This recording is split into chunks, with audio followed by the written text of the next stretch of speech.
Assalamualaikum warahmatullahi wabarakatuh. Halo semua. Di video kali ini saya akan berbagi resep olahan ubi kukus dan tepung ketan yang super cantik, kekinian dan mengemaskan. Cara membuatnya pun cukup mudah tanpa perlu cetakan. Tekstur kulitnya lembut, sangat cocok untuk ide suguhan maupun sebagai ide jualan. Langsung saja mari kita membuat. Untuk langkah yang pertama, siapkan 100 gram gula merah, kemudian masukkan ke dalam wok pan. Selanjutnya tambahkan 2 sendok makan gula pasir, ini opsional. Setelah itu tambahkan 1/4 sendok teh garam. Kemudian 1 lembar daun pandan. Setelah itu tambahkan 50 ml air mineral. Selanjutnya ini kita aduk campur hingga rata. Setelah tercampur rata, masak sampai mendidih dan gula larut. Nah, sampai seperti ini. Setelah gula pasir dan gula merah larut, kemudian masukkan 200 gram kelapa parut kasar. Gunakan kelapa parut setengah tua. Selanjutnya aduk campur hingga rata, masak sampai kadar air menyusut. Masak terus sampai benar-benar tanak. Setelah kelapa tanak, kemudian matikan api kompor, lalu bisa diangkat dan didinginkan. Untuk langkah selanjutnya, siapkan 150 gram ubi kukus. Untuk ubi, gunakan berat bersih setelah dikukus, kemudian lumatkan. Selanjutnya masukkan 150 gram tepung beras ketan. Setelah itu tambahkan 1 sendok makan gula halus atau bisa juga dengan gula pasir. Kemudian setengah sendok teh garam. Lalu tuangkan 80-100 ml air hangat, tuangkan secara bertahap. Kemudian ini kita uleni hingga tercampur rata dan adonan menjadi kalis. Untuk penggunaan air disesuaikan saja dengan tingkat kelembapan dari tepung atau dari ubinya. Di sini saya cukup menggunakan 80 ml air hangat.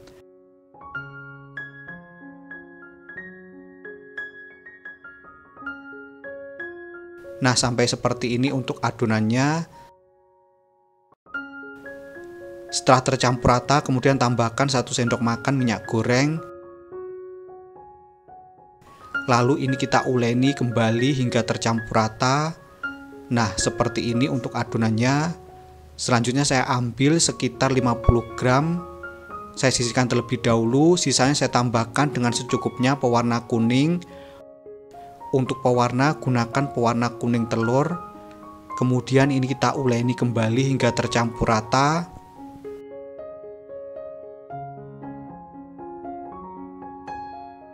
Nah, sampai seperti ini untuk warnanya. Berikut ini untuk adonan yang saya pisahkan, saya tambahkan dengan pewarna orange dan hitam. Untuk langkah berikutnya, ambil adonan sebanyak 1,5 sendok makan atau apabila ditimbang seberat 25 gram. Kemudian ini kita pipihkan. Setelah pipih, kemudian tambahkan isian yang sudah dibuat sebelumnya tadi. Untuk isian saya gunakan seberat 15 gram atau 1 sendok makan.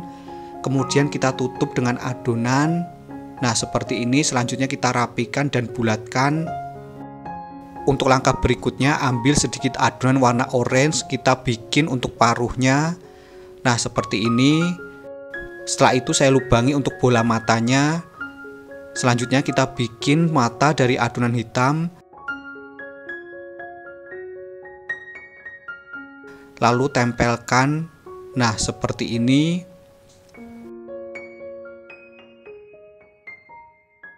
Selanjutnya beri motif untuk paruhnya, gunakan bantuan scraper. Nah, hasilnya seperti ini, kemudian sisihkan. Lakukan hingga selesai. Pertama, ambil adonan sebanyak 1,5 sendok makan atau apabila ditimbang seberat 25 gram.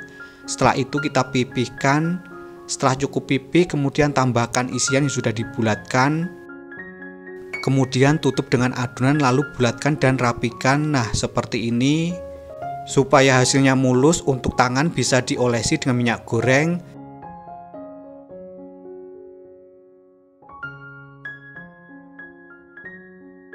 Setelah itu kita tambahkan dengan motif paruh, gunakan adonan warna orange. Setelah itu saya buat untuk bola mata. Nah, seperti ini. Selanjutnya tambahkan dengan adonan warna hitam. Untuk hasil akhir seperti ini, jangan lupa dilapisi dengan daun pisang yang sudah diolesi dengan minyak. Nah, seperti ini kita siap untuk dikukus.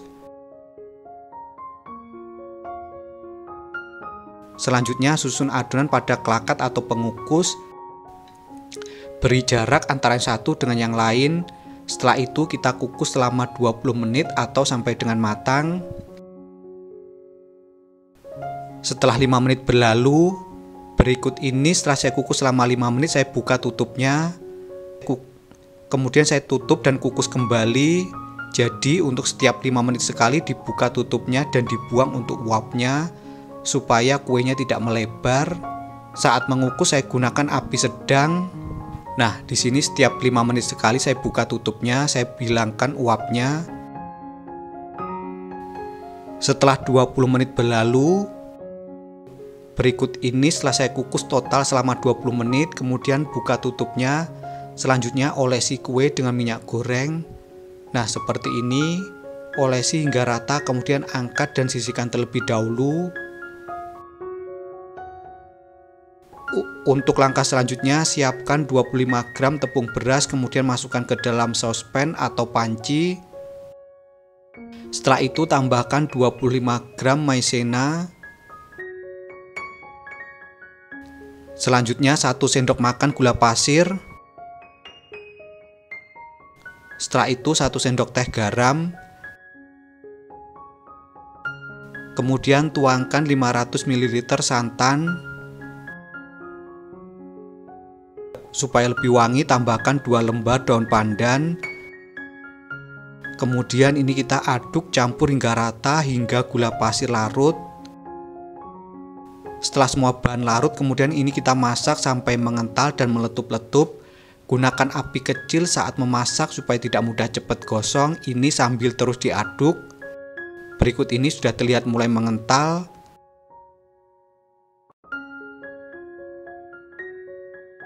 Nah, sampai seperti ini.